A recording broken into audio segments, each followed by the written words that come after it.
Hey, what's going on? It's your boy BT, and we're at the Zone Show. And you're watching True School Sports.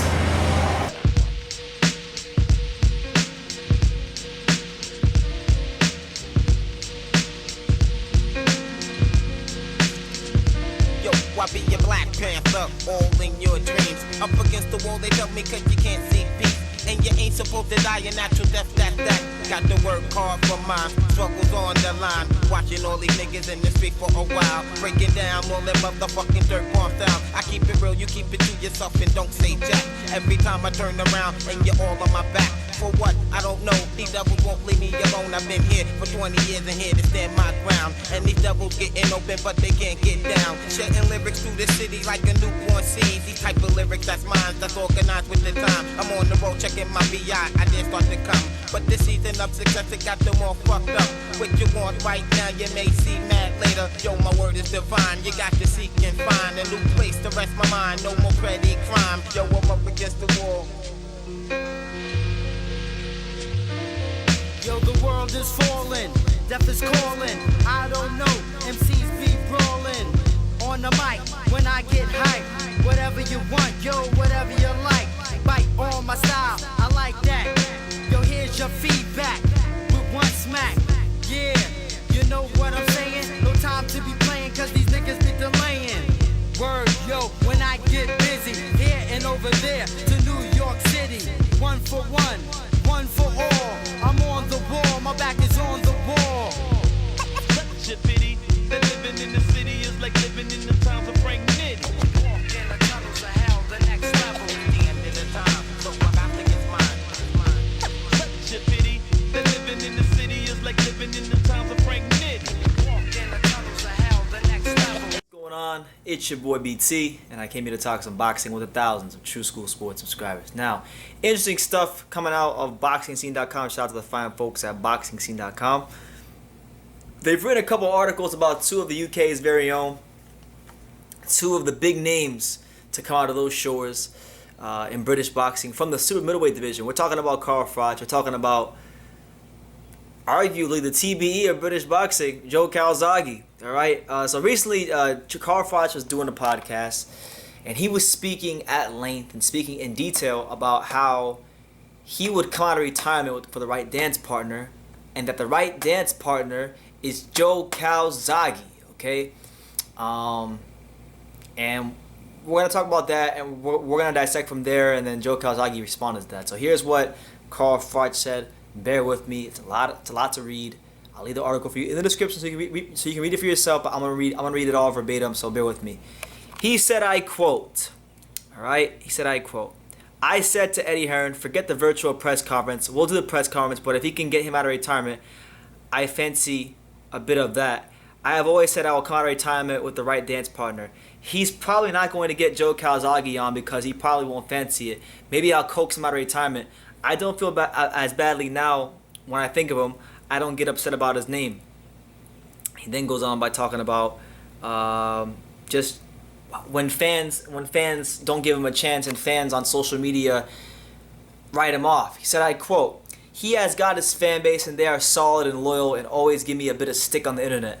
Whoever they do, who wins, Froch or Calzaghe, I always come out on the bottom, 95%. The people that are talking don't understand. They are not fighters. They are armchair fans. They say that Calzaghe's too fast, he's too awkward, he's got quick hands and blah, blah, blah. I just think I would have ironed him out. I think I could have lost on points, but I don't think I would have. I would have backed myself. He then went on by saying, I'm not being funny or horrible or disrespectful in any way, but have you seen this, the state of him? The size of his head, I don't know why it has swollen up so much. He looks like he has high blood pressure, and Joe looks like a bit of a mess.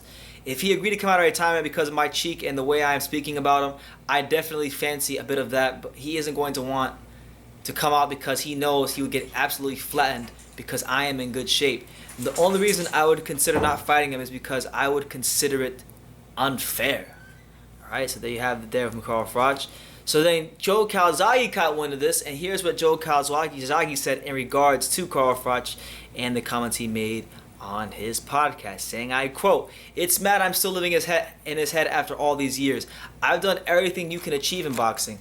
I know what would have happened, and I don't take much notice of what he says. I'm 48. I've been retired 10 years. I'm happy with my career. When I was at my peak, I'd have been too fast and too sharp for him. I think I would have been any super middleweight in history.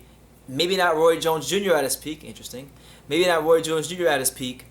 After the fight with Mikhail Kessler, I knew I was at the end. I spoke to my dad and said I wanted to fight Bernard Hopkins, who was Ring Magazine champion, to leave a legacy. What mattered wasn't someone piping up. There was always contenders. It was going to America, and I did that. End quote from Joe Calzaghe. So let's get up and let's dissect what is being stated here by these two British boxing legends. Now, I got mad respect for Joe Calzaghe and Carl Froch alike. They both gave the boxing world great fights. I respect Joe Calzaghe a lot because towards the end of his career, in back-to-back fights, he pretty much addressed one of the central criticisms of his career, which is actually the same sort of criticism I have for Anthony Joshua right now, which is the fact that Anthony Joshua didn't come to America and make a name for himself and box against top names and win and succeed in the country and make his name in the country. Joe Calzaghe did that. He did that when he boxed Bernard Hopkins in Atlantic City, New Jersey, and he did it when he boxed Roy Jones Jr. at Madison Square Garden. Back-to-back fights, closed his career in storybook fashion, 46-0, undefeated. Tip of the cap goes to Super Joe Calzaghe. Now, Carl Froch, on the other hand, he's a guy that didn't have the skills of a Calzaghe. He's a fighter that really, I think, maximized every last little bit of talent he had, and then it wasn't so much the talent that got him.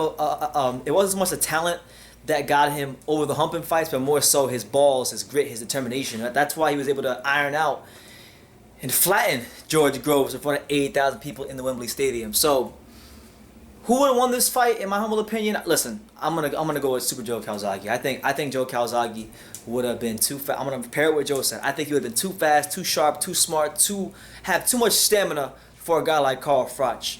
And not even just that, Joe Calzaghe proved himself in his career to be durable. I mean, he got dropped in almost all the big fights he had. He got dropped against Eubank, he got dropped against Hopkins, got dropped against Roy Jones Jr., but it didn't matter. He got up, did what he had to do, outworked these guys.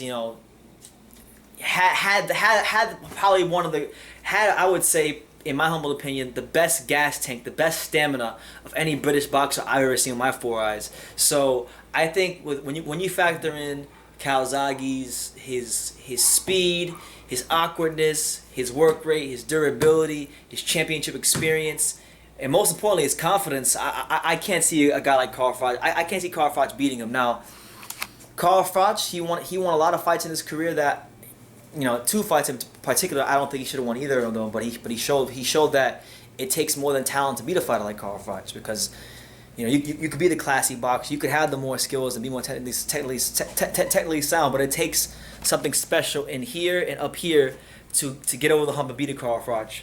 And George Groves at that stage of his career just didn't have it to do that, even though I thought George Groves, and to this day, watching those fights pisses me off, because I think that George Groves was the superior fighter to Carl Froch, but sometimes the guy that's the superior fighter doesn't come out with the victory. So it was what it was. But Carl Froch is ridiculous. Like, dude, why can't you just be happy with what you accomplished in your career? You got further than you were supposed to get, in my humble opinion, in the opinion of many people, based on your skill set. I mean, we were just talking about this on my live the other night. If Carl Froch didn't have that chin, if he didn't have that chin, he would have just been a British club fighter. That chin is one of the only things that took him to world championship level and got him as far as he did in his career. It's one of the reasons why he became an international superstar. It's one of the reasons why he knocked out George Groves in front of 8,000 people in the Wembley Stadium, okay? So, my thing is this, man, like, just be happy with your career. Like, he's always going on and always just talking about Joe Calzaghe.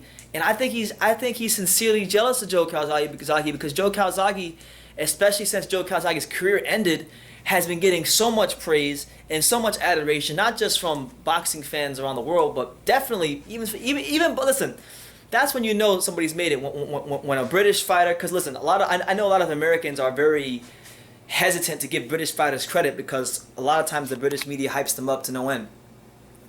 But Joe Calzaghe, towards the end of his career, when you factor in the Jeff Lacey fight, that they had in the UK. Jeff Lacey was one of our guys, and he went over there and he folded up Jeff Lacey, embarrassed him.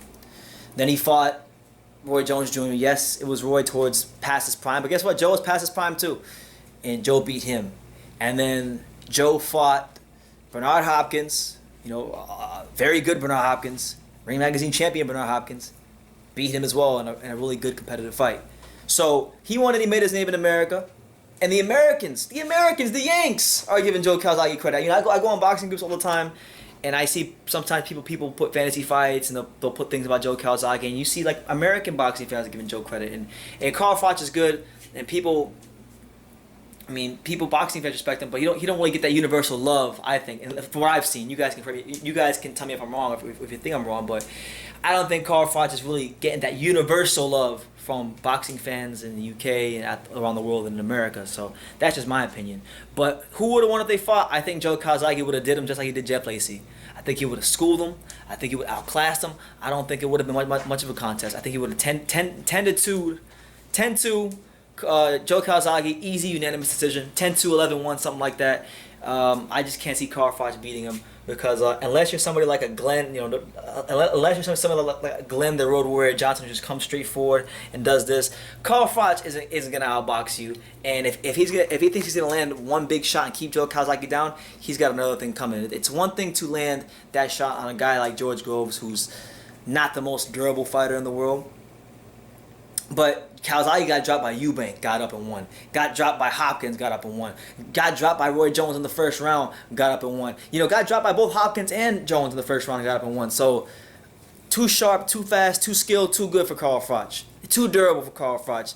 And Carl knows it, I know it, and the whole world knows it. That's why Carl is sitting here talking about it, and he sounds like an obsessed ex-girlfriend. When you break up with this chick and she keeps blowing up your spot, keeps blowing up your line. That's what he sounds like right now. All right? Get over it. Be happy with what you accomplished, and stop talking about Joe Calzaghe. Because listen, you're not better than Joe Calzaghe. You wouldn't have beaten Joe Calzaghe, and he's not coming out of retirement to fight you. Because guess what? Joe Calzaghe is happy with his accomplishments. He doesn't feel the need to box anymore, and he's happy with what he did. And you should be happy with what you did too. You definitely overachieved. And you had some of the greatest fights in British boxing history. I would even go as far as to say as Carl Froch, while I don't think he had a better career than Joe, maybe that's debatable. I think he had the more exciting fights. He had the bigger fights in British boxing history. Carl Froch, George Grove, the rematch at Wembley Stadium. Ain't too many fights in British boxing getting bigger than that. So, it's definitely something interesting to talk about. But I'd like to know what you guys think. What do you think about George Groves? Not George Groves. Carl Froch, still talking about Joe Calzaghe after all these years. Is he still obsessed? I think he's a bit obsessed with Joe Calzaghe because I think he wants that. He wants that universal acclaim. He wants the British boxing public at large to recognize him as the best fighter from the country of his era, and it's just not gonna happen. It's not gonna happen. All right, it's not gonna happen because this guy went 46-0. He did it in the UK. He did it in America. It's not happening. Okay, it's not. I'm sorry, Carl. It's not happening. So you just gotta learn to live with the facts. But if anybody disagrees with what I'm saying, let me know why you think Carl Froch would have beat Joe Calzaghe and how you thought Carl Froch would beat Joe Calzaghe. I'd be definitely interested in reading that in the comments down below. So make your comments down below. Make sure you take the time to subscribe because I'm well on my way to 30,000 subscribers. I can't wait to get there. And like I say in every single one of these videos, you can love me or you can hate me, but I'm just a kid from Dania. So until next time, take care, guys. Showtime, Sean Porter. It's Aerosmith Jr. Everyone, this is Jesse Vargas. You're watching True School Sports. You're watching True School Sports. All right. And you're watching True School Sports. Stay tuned.